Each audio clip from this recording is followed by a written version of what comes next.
My name is Eric Smith. This is an excerpt from my autobiographical series, My Life in Not So Much a Nutshell, but more of a Melon, Rind. And this is from the first of those 4 books. About a month later, my parents and I took a trip to the Binghamton Zoo at Ross Park. We rode the BC Transit bus. My parents had planned a picnic for us before we walked around the zoo. They set up a table under the pavilion.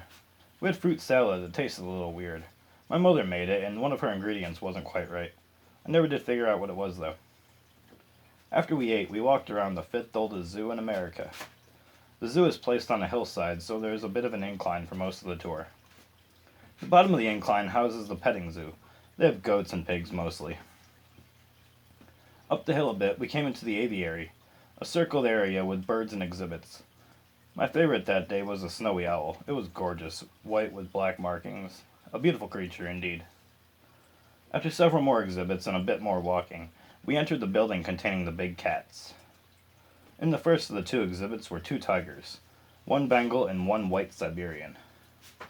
We watched the striped carnivores for a few minutes. The orange tiger put his front paws high on the wall of the next exhibit. It looked over the wall, through a fence at the top, and let out a humongous roar. The 2 African lions in the next exhibit looked toward the tiger, but didn't really react beyond that. There was a male with a splendid mane and a female. They were lounging on a pair of rocks next to the wall opposite the tiger exhibit.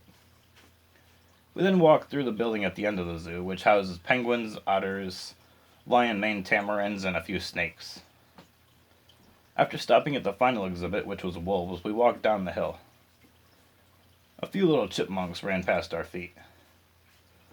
On the way past the empty cage that used to hold something many years ago, but was now a popular photo opportunity, we ran into an older man with thick glasses. I recognized him immediately as my favorite substitute teacher, Mr. Downs. When Mr. Downs walked into a classroom, the students knew how they were going to have a good day. He was nice and pretty intelligent. He taught me how to spell anti-disestablishmentarianism and supercalifragilisticexpialidocious, and taught me about the infinity symbol. Today, Mr. Downs looked a little bit sad. He greeted me and my parents. I never found out what happened to make Mr. Downs so sad, and unfortunately, I have never seen him since that day.